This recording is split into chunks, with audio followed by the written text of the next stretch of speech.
Keshin. That is the word that means betrayal in Korean. It starts as a heat you can't swallow and your chest burns like someone lit a match behind your ribs. Tears well up, but they refuse to fall as you clench your fists. You trusted them, and then they got you with one line. It's just this once. 한 번만이요. 한 번만. These are the emotions that the daughter-in-laws went through in today's stories, which are about betrayals of the highest order, hiding inside of marriages and family. They're about family members who learn how to turn a daughter-in-law's kindness into a permanent ATM or a spare key to the house or a silent yes. So hold on to your hats because the drama is coming your way. Grab a snack, pour your tea, get your hot beverage because the drama is going to be served hot.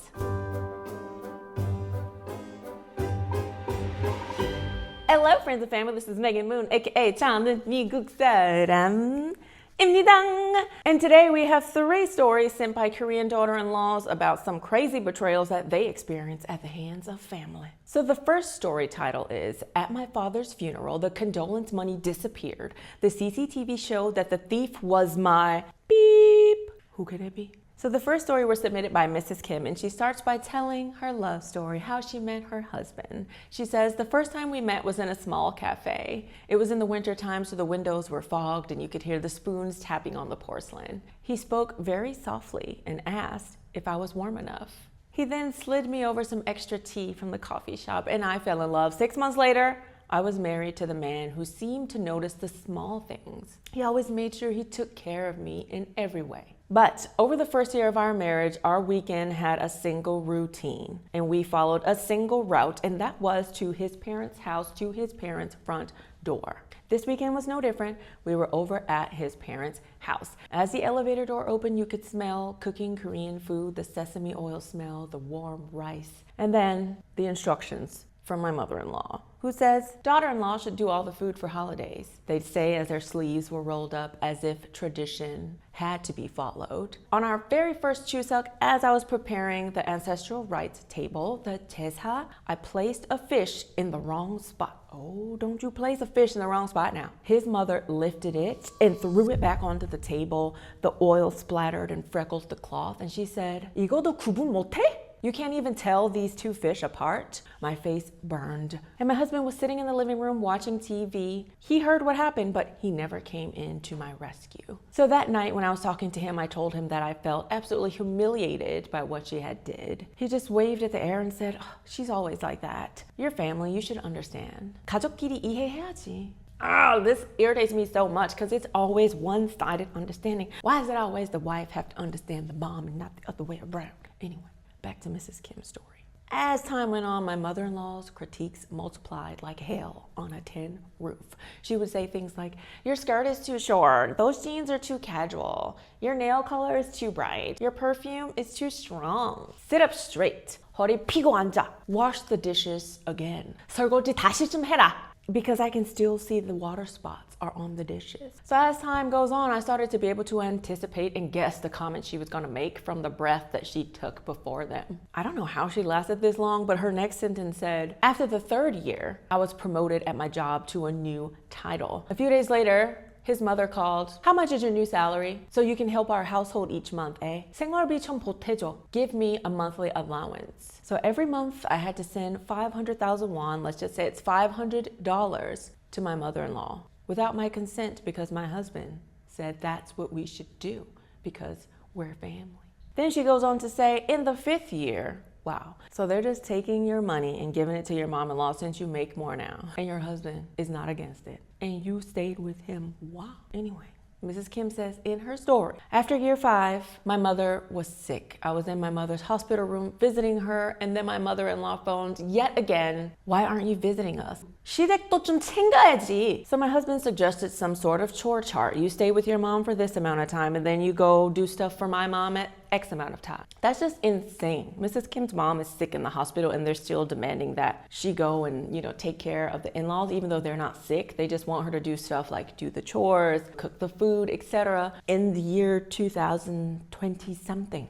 Insane. This is not the Chosun dynasty, okay? 조선 시대가 아니야. But anyway, her mom was still sick in the hospital and her father collapsed and passed away. So then Mrs. Kim just skips to her father's funeral and says that at the funeral, her husband arrived late. He apologized, but then he said he couldn't stay for day 2 of the funeral. So he just came in really quickly. His family came and bowed and then left very quickly. She said stillness took the chairs after they left. Hold up. Her husband only stayed for 1 day at the funeral? No. Some people who are new to the channel or don't know about Korean culture might not know that Korean funerals last several days. They sort of decide how much they want, but it would be a minimum of 2 days. Some can be as long as 3, but it's like a 24-hour thing. So people all over can just come in any time of day or night to pay their respects. They bow to the bereaved and then they go and enjoy a small meal. The family would typically stay for that amount of time. Now, if it was the other way around, if the husband's mother or father passed away, he would expect his wife to be there the whole time. And they'd probably be tripping and calling her crazy if she said, oh, I'm just gonna stay for the first day just for a little bit and leave. They would have a fit, I'm sure. Typically, spouses would stay with you the whole time if your parent passed away. So the fact that he just came and left, like in Korea, it's a big no-no. But another thing you should know about Korean funerals is everyone who comes is to bring condolence money. It's called buikum. And there's a long envelope. You put your money in, you give it to the hosts, then you sign your name on the ledger, you sign how much you gave, and then you go and have the meal. And it's a required thing. So if you're in Korea and anyone's parents pass away, they'll likely send you a Kakao Talk message. So even if you can't go to the funeral, it's always customary that you will send them money. It's also customary to check the ledger to see who gave money, and then you send them a thank you text later on. As Mrs. Kim was looking through the ledger and was going to send people the thank you text, she says the ledger just didn't add up properly. So her and her mother calculated it again, and it just didn't add up. She remembered that at the funeral, the donation box was pretty heavy, but now it's pretty light. So the funeral director actually called us into the office, and he showed us on a grainy screen. At 2:07 a.m., there was a man in the screen who looked over his shoulder. He opened the box and lifted envelopes out of it. I told him to go back 5 seconds because that's when the face of the person showed. The face of the thief who stole the condolence money at my father's funeral. They went back and the face slid into the camera. She knew that face all too well. It was my husband, she said. Oh my God, so not only did they just show up to the funeral and didn't even stay the whole 3 days or 2 days, however long she had it, she didn't say. They just came and left and then stole the money. Stealing wedding money is one thing, but at least it's like a happy occasion. But this is money that people are giving you to take care of funeral preparations because someone close to you died. Condolence money. If you are a thief who would steal wedding money, condolence money should be off limit. Anyway, let me calm my nerves. So the funeral director gave her a USB with the footage on it so she could also probably go to the police with it. But anyway, she went home, she held up the USB to her husband and said, we have you on CCTV. You need to explain. So her husband swallowed. Okay, my mom needed the money. It was urgent. I said, this is not spare cash. This is condolence money. People gave it to me to help for the funeral and whatnot. This money goes to my mom and me. So then her husband said very smugly, it's our marital property. 공동 재산이야. So I said, how much did you take? How much? He said 4.5 million won, which is like 4,000 US dollars he stole from the funeral. The money that was supposed to help with funeral costs, etc. Mrs. Kim said, I called my mother-in-law and I said, you need to return the condolence money. But my mother-in-law just exhaled. And plus I already spent that money, so you can't get it back. 이미 썼지.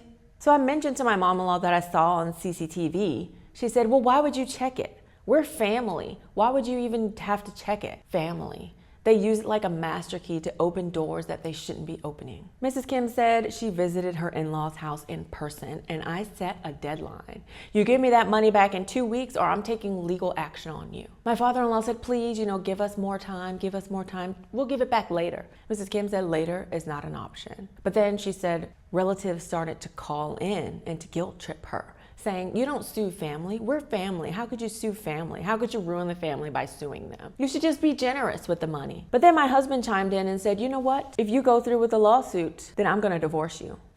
Yes, let's let it happen because that is criminal activity. Stealing condolence money, or stealing anything, family or not, is considered a crime, right? You go to jail. Take him to jail. So she actually went through with the legal proceedings and she said his side's argument, his lawyer's argument was, this money is community property and he was just doing his filial duty. If you know in Korea, when people commit crimes, if they're committing them because they say they're trying to do their filial duty or they're doing it to like protect their family, if the reasons were good, then they often will give people a lower amount of time in jail or a lower penalty. Especially if they say they're doing it to help their parents or whatever, then sometimes they could even just get off completely. Mrs. Kim said obviously the court didn't accept his argument in this case and the divorce was granted. Out of the 4.5 million won that was stolen, they only asked him to return 1.5 million won. So out of the $4,000, they only demanded that he return 1,000 of it, which is horrible because that's condolence money that also belongs to her mom, right? Technically speaking, if your spouse dies and people are giving money, the first person it would go to would be the mom. So technically that was her mom's money, not even hers really, you know? Anyway, the property was split 55% to her and 45% to him. She said it was not fair at all, but whatever, the divorce is done. And she moved into her smaller apartment. She feels much better because she said in that situation she was literally dying every day, being told that she has to just sacrifice and suffer for the family and go along with whatever the husband's family wants. Ooh, can nobody stay in a situation like that? But that's wild to me. But anyway, let's move on to the second story. We'll say that it was submitted by Mrs. Lee. And the title is, "It Looks Like a Wedding Hall Form, but weeks later an envelope arrived with a $100,000 loan under my name." Let's get into it. She says, "The night before it all cracked open, the apartment smelled like strawberries and candle wax. I'd tied a ribbon around a department store gift card, tucked it under the cake box. The cake was a strawberry fresh cream cake. It was her favorite. The total came to about $150. I told myself, this is what love looks like in families. You notice, you prepare, and you show up." Okay. She prepared a nice birthday cake for someone. Who is it? The cake was for her mom-in-law. She prepared a gift for her mother-in-law's birthday, but then she says at the party, my mom-in-law smiled and then tapped the cake box with a fingernail. This cake is a bit small for the guests, isn't it? 케이크가 좀 작네. But the seat on the other side of mom-in-law sat empty. That was Subin's seat. Subin is her sister-in-law. Subin always arrives late, leaves early, but everyone always makes excuses for her and say, you know, well, you brought the cake, so she's allowed to come late. But Subin also borrows a lot of money from her. She says she will borrow $50 here, $100 there, and she would text, hey, can I borrow a little more money? I'll pay you back next week. But Mrs. Lee said her husband, Mr. Lee, would just wave and say, you know, family's supposed to help family. 가족끼리 뭐 그렇게 따져? You don't have to be so calculated with family. But she says she never paid me back. The money due dates came and went like buses I wasn't meant to catch. Each time I asked her about it, I was told I was being too sensitive about money. 가족끼리 왜 이렇게 따져? Family's not supposed to be so calculated like that. She made it seem as if it was my responsibility to take care of her. Then one evening when my husband and I were at home,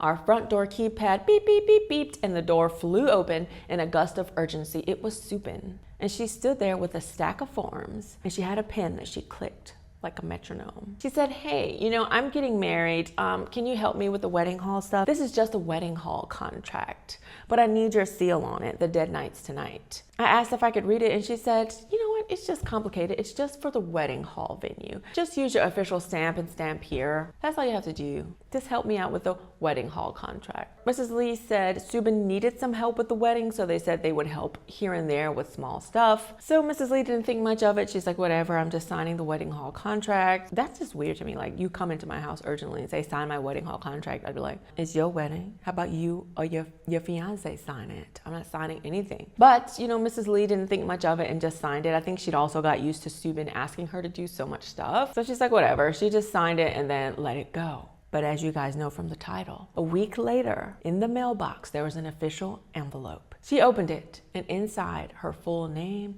her ID number, and her seal was there. And it was a collection notice for a loan for $100,000. Her hands went cold. And my husband said it must be some sort of bank error. But Mrs. Lee said no. The details were too perfect to be wrong. The mistake was mine because I had believed that the form that I was signing was for the wedding hall, for the flowers, for Subin's marital vows.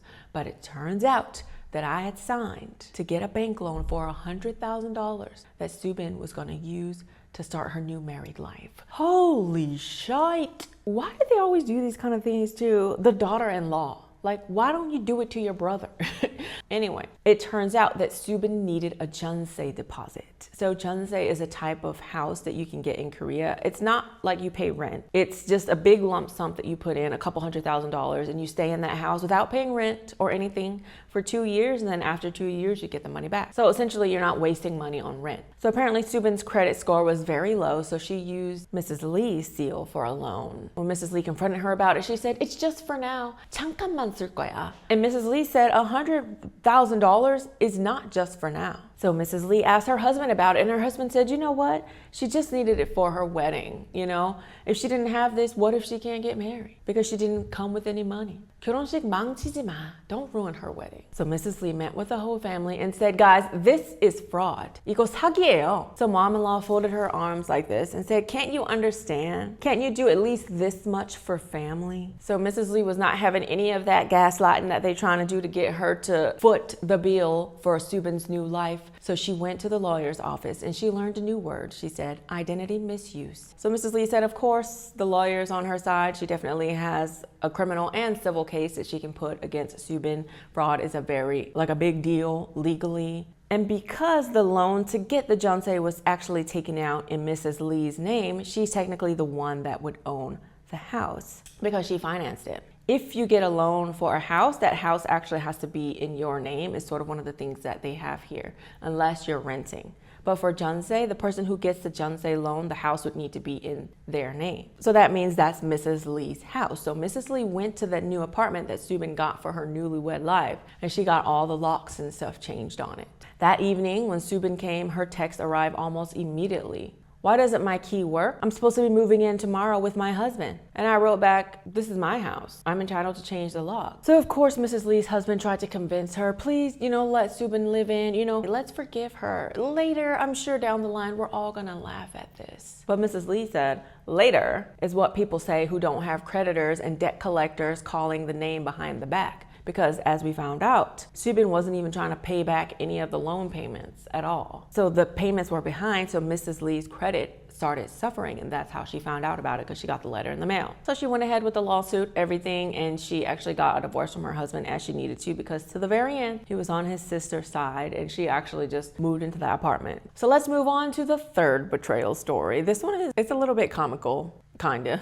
but also very serious. This story was submitted by Mrs. Kim. She says, every November, my restaurant smells like winter. The sharp scent of garlic and chili powder fills the air. The floor sticks with salt water and knives hit cutting boards with steady rhythm. Kimjang season, the time to make kimchi, the winter kimchi in Korea. So some of you guys might be like, wait, it smells like winter? Garlic? For us, winter is like pumpkin spice, cinnamon, nutmeg, allspice, gingerbread. But in Korea, during the winter season, there is a winter kimjang season. So I guess the people who make their own kimchi, winter could smell like garlic and salt water. So when you do make kimchi, some people could be also confused when she said salt water. When people make kimchi, you have to take the cabbage and then put like salt on it and like let it sit so the salt like draws the water out of it. So that's why she said salt water. Mrs. Kim says, I've run my noodle shop for 15 years now. Every year I make kimchi for the restaurant and for my family too. It's hard work, but that's what I like to do. I know exactly how long the cabbages should soak in the water. I know exactly how much red pepper paste and chili powder we should have because I've been making it so long. But what I did not know was that this year, kimchi would be what ended my marriage. That's why I said it's kind of serious, but also comical. Kimchi, the marriage killer.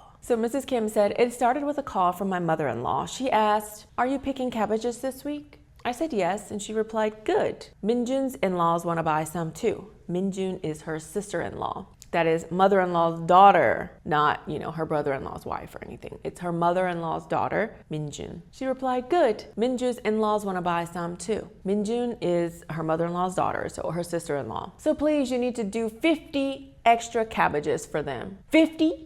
I was already stretched thin, but 50 is a lot. And the mom-in-law also, for her house, requires 30. So in total, 80 extra cabbage heads she has to do. Now, if you know about making kimchi, 80 pogi, 80 heads of kimchi, that's a lot because one of them is like this big.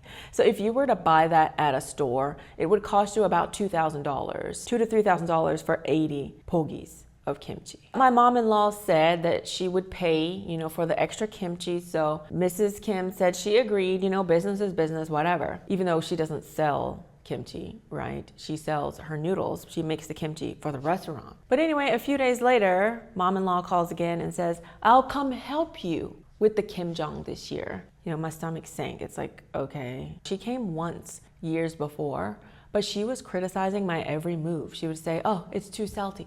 속이 너무 적어. There's not enough filling inside. No matter how perfectly I followed my own recipe that I've been using for 15 years for my restaurant, she'd always find something negative to say. But my mom-in-law promised she'd only come for one day. So I was like, you know what? I can survive for one day. And she hasn't been here in years. She came with my sister-in-law. My sister-in-law was excited. She was taking pictures of the cabbage. Wow, this is insane. This is so much cabbage. Then my mother-in-law said, let's just make all the kimchi here today. We can finish everything at once. But I froze. All of it? Even your daughter-in-law's kimchi? She said, yeah, you made plenty of seasoning anyway. Mrs. Kim said she wanted to protest, but her employees were also there working on the kimchi, and she didn't want to cause a scene in front of them, so she swallowed it, and they kept chopping, stuffing, packing the kimchi. By the time they'd finished, they had made a lot of kimchi, more than enough for the two families to take. But that night, her head chef took off her gloves and whispered, boss, next year, please don't let your mother-in-law come. Mrs. Kim said she just laughed because she felt the same way. But then the next morning, her phone rang. Her mother-in-law called to said, your sister-in-law's in-laws asked how much they should pay for the kimchi, so I told them not to worry about it. What? So she told them they don't need to pay for that kimchi? So Mrs. Kim was like, excuse me, 죄송하지만 뭐라고요? Mom-in-law said, family doesn't need to pay family. 가족끼리는 돈 안 내. And I was like, no, ma'am. That was your decision. That was not my decision. I only made that kimchi because you said they were paying. This is a restaurant. And like I said, all of that extra kimchi that she's making totals to at least $2,000 extra dollars if she was like a kimchi maker, like selling it. That's a lot of money. Especially it's for her sister-in-law's in-laws, people who are far removed from her. But she said her mother-in-law just scoffed and said, well, we just came and helped you make it, right? We came and helped you make it so we could take it. Why do we have to pay for it? Okay. So they did not pay for that kimchi. But then months later, summer came along. So it was summer kimchi season. And summer people typically will do like cucumber kimchi. So during cucumber kimchi season, the air was heavy and sour from the vinegar and salt water. She was elbow deep in a basin when her sister-in-law strolled in again. Annie, please make me one spicy noodle and one tofu noodle for mom.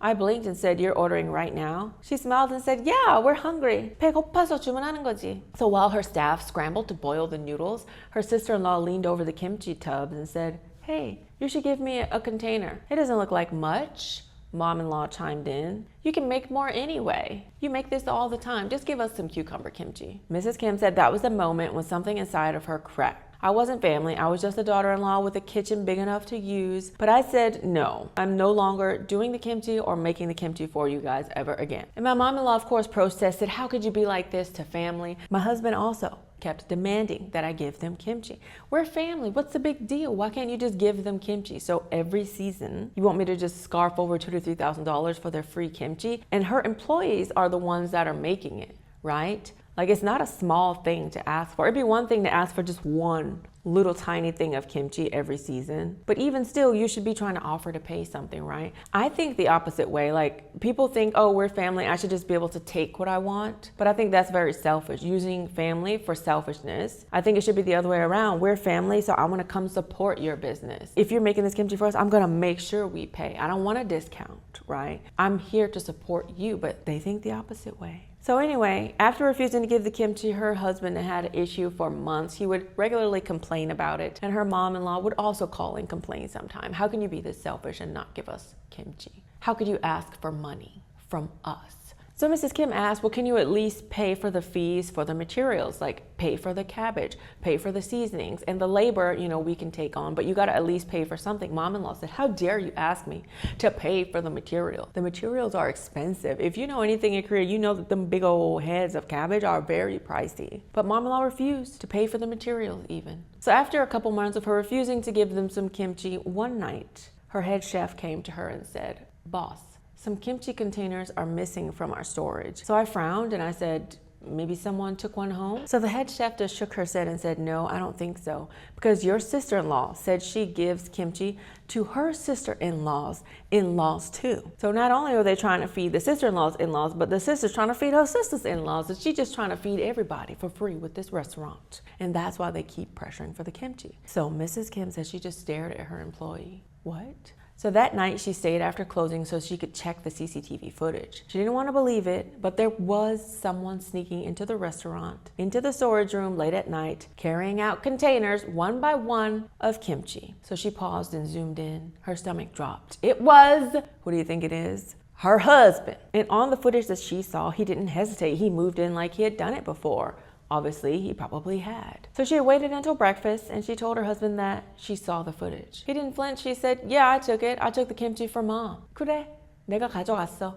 엄마 드리려고. So then Mrs. Kim was like, so you stole it? He said, it's not stealing. Why would you call it stealing? I'm your husband. How can it be stealing if it's ours? 훔쳤다고 하지 마. Don't say it's stealing. Mrs. Kim said, ours? That word hit me like a punch. He had never helped out in the restaurant, never even cared about it. But now that he was caught, it suddenly was our restaurant. So Mrs. Kim said the next week she filed for divorce. He laughed. You're divorcing me over kimchi? I said, no, I'm divorcing you because I'm done being treated like free labor. Mother-in-law called to yell at me and said, you'd report your own family over food? Because Mrs. Kim said she was going to report to the authorities because stealing is stealing. Mrs. Kim said, you're not my family anymore. So she filed a lawsuit for the loss of kimchi from her restaurant and she was able to get a divorce from them. She says, months later, I still wake up before sunrise. I still make noodles, chop cabbage, but the difference is every jar of kimchi in my storage belongs to me. Betrayal always doesn't come from lies or cheating. Sometimes a smiling face saying because we're family could also be betrayal because they are secretly and quietly taking what's yours. And when you stop saying yes, that's when you realize that you were never family, you were just the help. That's insane. I bet people probably are saying stuff to her like, how could you divorce over kimchi? But I think it's the principle of the thing, the principle that they expect to receive thousands of dollars for free and your labor at your restaurant, free food. It's the entitlement, the lack of apology, and the lack of even being willing to just want to pay for the materials at least. You know, like if I was doing something with family and they were like, oh, I'll give it to you for free, I would always be like, let me pay half or a discounted rate. Like I would never try and take advantage of family like that. So it's so hard for me to understand that mentality. But what I do know is that mentality sucks and you should never have that with family. You are not entitled to anything from anybody. You just need to remember. And when people do stuff for you, you need to be grateful. Mrs. Kim said not once did they ever even say thank you for the free kimchi that she did provide several years in a row. So what do you think? Obviously stealing kimchi is not as bad as stealing the condolence money. However, over the years, it probably added up to be more than the condolence money, but I think the emotional toil is probably a lot less for the kimchi than for taking the condolence money, but that is just insane. If you are someone and you feel entitled to people's time and money, please rethink about it. Please learn to be grateful for what you have. And if you're someone who's being taken advantage of, please get out of that situation. I know it sucks and it's hard, but put your foot down and say no and don't give it to them, okay? If they cry and throw a tantrum like a toddler, then that's on them. You don't have to keep giving them your kimchi or whatever it is. Okay, that was insane today. I hope that you guys enjoyed the video. What did you guys think about it? What do you think about these stories? Do you have anything that you want to share down below? Do you know anyone who's in some interesting situations where in-laws or husbands are trying to take advantage of them? Let me know down below and give anyone some encouragement that they need to get out of situations where they're allowing their boundaries to be stomped on. And if you feel like you are being guilted into doing stuff, please know you are not the guilty one. They are. Nobody is entitled to anything. So that's all I have today. Thank you so much for watching the video. If you like this video and you'd like to see more videos, please subscribe to my YouTube page, which is down below. Don't forget to follow me on Instagram, Twitter, TikTok, like me on Facebook, and I will see ya.